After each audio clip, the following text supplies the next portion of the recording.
बाद एक बार फिर आपका बहुत स्वागत है। नमस्कार, मैं सोनाली और आप देख रहे हैं केकेडी न्यूज। यूपी के बांदा से सपा के नेता धर्मेंद्र यादव पहुंचे हैं, जहां उन्होंने खंगार समाज के कार्यक्रम में भाग लिया। जी हां, इस दौरान उन्होंने स्वामी प्रसाद मौर्य को लेकर भी बड़ा बयान दिया है। धर्मेंद्र यादव ने क्या कुछ कहा है, आइए सुनाते हैं आपको। कौन एडिट किया है? के लोगों का सम्मान करते हैं और मैं समझता हूँ, मैं सौभाग्यशाली हूँ इस बात को लेकर कि आदरणीय राष्ट्रीय अध्यक्ष जी ने इतने बड़े महापुरुष की जयंती के अवसर पर मुझे यहाँ आने का मौका दिया और यहाँ की अपनी पार्टी की यूनिट को और खंगार समाज को मैं धन्यवाद देता हूँ कि उन्होंने मौका दिया इतने ऐतिहासिक पुरुष की जयंती में शामिल हुए। सर, समाजवादी पार्टी के स्वामी प्रसाद मौर्य जो है लगातार हिंदू धर्म पर विवादित बयान दे रहे हैं, जिसको लेकर भारतीय जनता पार्टी और उत्तर प्रदेश सरकार कह रही कि लगातार जो है केंद्र की सरकार भी कह रही कि समाजवादी पार्टी के बयान है ये। समाजवादी पार्टी के राष्ट्रीय अध्यक्ष जी ने और पार्टी के वरिष्ठ नेताओं ने समय समय पर स्पष्ट किया है कि ये स्वामी प्रसाद जी की निजी उनके बयान हैं या विचार हैं।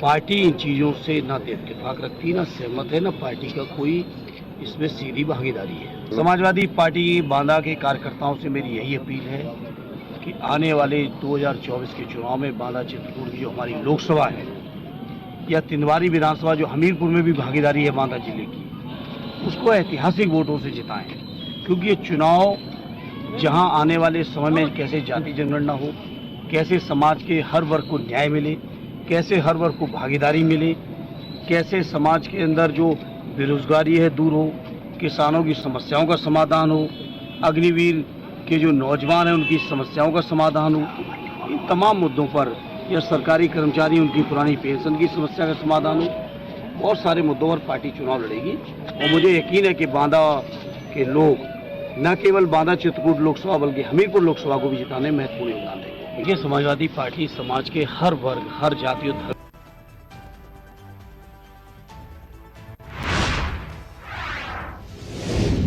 खबर कर्नावत से है, जहां पूरे प्रदेश में भाजपा सरकार की योजनाओं को लेकर विकसित भारत संकल्प यात्रा का आयोजन किया जा रहा है। ये यात्रा बुधवार के दिन नगर परिषद कर्नावत पहुंची है, जहां पर नगर परिषद में कार्यक्रम आयोजित किया गया, जिसमें मुख्य रूप से विधायक मुरली भवरा, नगर परिषद अध्यक्ष परशुराम पाटीदार, उपाध्यक्ष युवा मोर्चा जिला अध्यक्ष राम सोनी की उपस्थिति में कार्यक्रम को संपन्न किया गया, जहां पर सरकार की योजनाओं के अंतर्गत पात्रों को स्वीकृति पत्र वितरण किया गया।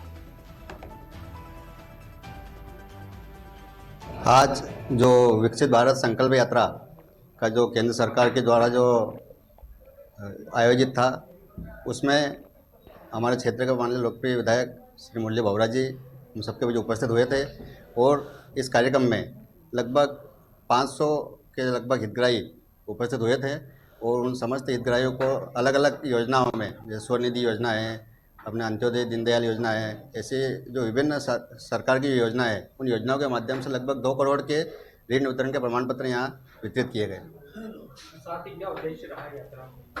यात्रा का उद्देश्य यही है कि हमारे देश के जो मुखिया है माननीय प्रधानमंत्री नरेंद्र मोदी जी, वो इस देश को एक विकसित और एक समृद्ध भारत बनाने के लिए जो प्रयास कर रहे हैं, उस कड़ी में हमारी भी अपेक्षा यही है कि उस कड़ी में जनप्रतिनिधि समस्त और जो नागरिक बंधु है वो भी हमारे प्रधानमंत्री जी के साथ कंधे से कंधा मिलाकर खड़े हों और इस देश को विकसित और समृद्ध भारत बनाने में सहयोग प्रदान करें।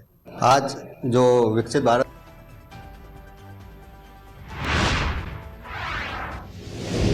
खबर झांसी से है, जहां 27 दिसंबर 2023 को सदर विधायक रवि शर्मा एवं झांसी महापौर बिहारी लाल द्वारा ड्रीमलैंड झांसी महोत्सव क्राफ्ट मेला का फीता काट कर शुभारंभ किया गया। इस अवसर पर सदर विधायक ने मेले में घूमकर दुकानों का जायजा लिया है, साथ ही झूले का भी आनंद लिया है। वहीं इस बार मेले में कई प्रकार के नए नए झूले भी लगाए गए। इस अवसर पर कमल सहगल, रविंद्र कपूर, प्रियंका साहू आदि उपस्थित रहे। साथ ही सभी अतिथियों का आभार भी व्यक्त किया गया। आज औपचारिक रूप से झांसी महोत्सव का उद्घाटन का अवसर। प्रत्येक वर्ष हम लोग इस तरीके का महोत्सव झांसी में होते हुए देखते हैं, लेकिन हर बार कुछ ना कुछ नयापन भी देखते हैं। इस बार जहां एक और खाने पीने के तमाम स्टॉल हैं, वहीं दूसरी ओर घर गृहस्थी का सामान है। तीसरी ओर सर्दियों को देखते हुए सर्दियों के कपड़ों की दुकानें हैं, झूले हैं अच्छे अच्छे। सबको महोत्सव को आयोजित करने वाले सब लोगों को हार्दिक शुभकामनाएं। ओपनिंग हुई है और ये महोत्सव मेला निश्चित तौर पर बुंदेलखंड की सांस्कृतिक धरोहर को संजोए रखने का कार्य करता है। एक झांसी का बुंदेलखंड वासियों में नई ऊर्जा और नई शक्ति का एक संचार करता है। और जैसा कि हमारे विधायक जी ने कहा है कि कुछ हर साल नया हमको देखने को मिलता है। जो आज हम देख रहे हैं फिश टनल, जो इसकी लागत 7 करोड़ है लगभग, और हमारे कपूर साहब इसको चला रहे हैं। झांसी वासियों को, बुंदेलखंड वासियों को हृदय से बहुत बहुत बधाई देता हूँ, बहुत बहुत शुभकामनाएं देता हूँ। और इस मौके पर नव वर्ष 2024 की भी सभी को हार्दिक शुभकामनाएं और बधाई देता हूँ। धन्यवाद। आज औपचारिक रूप से झांसी महोत्सव का उद्घाटन का अवसर। प्रत्येक वर्ष हम लोग इस तरीके का महोत्सव झांसी में होते हुए देखते हैं, लेकिन हर बार कुछ ना कुछ नयापन भी।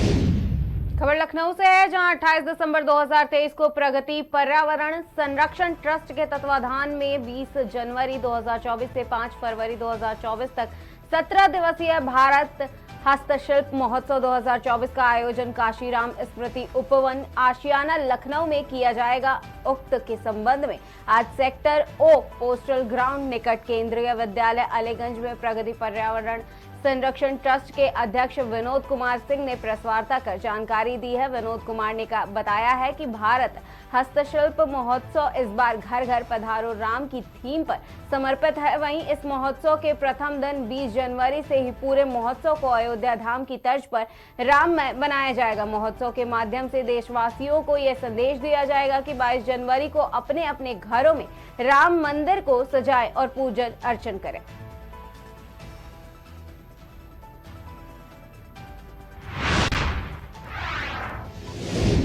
खबर मथुरा से है, जहां एचपीसीएल के सीएसआर ने स्कूल में सामान वितरण किया है। बता दें, हिंदुस्तान पेट्रोलियम के द्वारा फराह क्षेत्र के अंतर्गत एचपीसीएल मथुरा के 7 सरकारी स्कूलों में मूलभूत सुविधाएं प्रोवाइड कराई गई है, जिसमें मुख्यतः डेस्कटॉप, आरओ, वाटर कूलर, कुर्सी, टेबल वितरण किया गया है। बता दें, एचपीसीएल के सीएसआर द्वारा टोटल 22 लाख रुपए का सामान वितरित किया गया है, जहां मुख्य अतिथि रहे क्षेत्रीय विधायक पूरन प्रकाश ने कहा है कि एचपीसीएल द्वारा किए गए इस कार्य की सराहना करता हूं। क्षेत्र का विकास ही हमारा कर्तव्य है। वहीं इस कार्यक्रम में बेसिक शिक्षा अधिकारी नहीं पहुंचे, जिसको लेकर के क्षेत्रीय विधायक पूरन प्रकाश ने फटकार लगाया है और कहा कि इस तरह की गलती दोबारा क्षम्य नहीं होगी।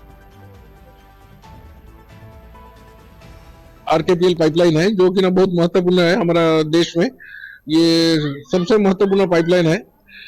तो ये पूरा यूपी को तेल सप्लाई कर रहा है।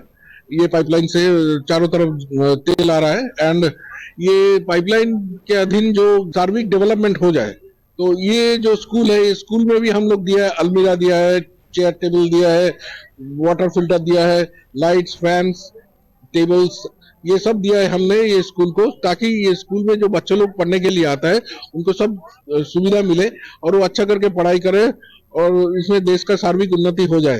तो ये जो बहुत सारी गांव है, जो 100 गांव आपको बोला, ये 100 गांव में जितना स्कूल्स है हम लोग कोशिश करते हैं ये सब स्कूल्स में इम्प्रूवमेंट करने के लिए। साल भर हम लोग ये काम, हमारा कार्य चलते रहता है। एंड ये जो है, ये आज का आप जो देख रहे हैं, ये आज का सिर्फ समाप्त इधर ही नहीं हो रहा है। इसके बाद भी ये स्कूल में हम लोग आएंगे और भी बहुत कुछ करेंगे। ये जारी रहेगा हमारा काम। ये बहुत अच्छा महसूस कर रहा है, क्योंकि ये जो हम कर रहे हैं ये देश के लिए कुछ करने का कोशिश कर रहा है हम लोग। तो ये हमारा देश तो बहुत महान है। एंड ये जो गरीब बच्चे लोग हैं और ये गांव का जो बच्चे लोग हैं, ये सब हमारा ही बच्चे लोग जैसा है। एंड इन लोगों का कुछ इम्प्रूवमेंट कर सकते हैं हम तो देश का ही सार्वजनिक इम्प्रूवमेंट हो जाएगा। ये हमारा कंपनी का ऑलवेज ऐसा ही प्रयास रहता है कि पूरा देश का उन्नति हो जाए। तो ये देश का उन्नति के लिए हम लोग ये CSR एक्टिविटीज करते रहते हैं, हर एक साल करते रहते हैं हम लोग। हर एक गांव में हम कोशिश करते हैं करने के लिए, ताकि गरीबी ना रहे एंड ये जो लोग हैं ये लोग अच्छा करके पढ़ाई करें और देश का उन्नति हो जाए। RKPL पाइपलाइन है जो कि ना बहुत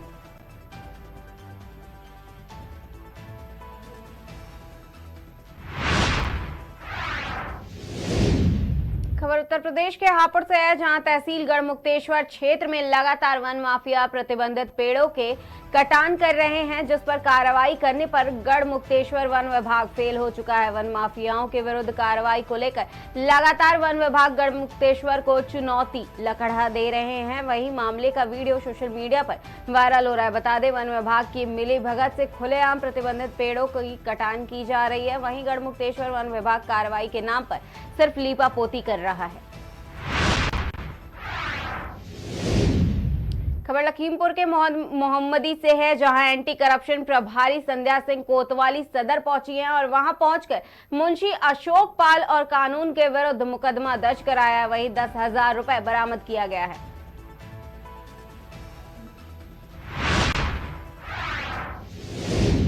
खबर हरदोई से है, जहां शहर कोतवाली के अंतर्गत सिटी में बड़े धूमधाम से पूजित अक्षत कलश यात्रा निकाली गई है। ये कलश अयोध्या से हरदोई पहुंच गया है। बता दें, अक्षत कलश का जगह जगह पर स्वागत किया गया है। वहीं पूजित अक्षत कलश के दर्शन के लिए लोगों की भीड़ उमड़ी है।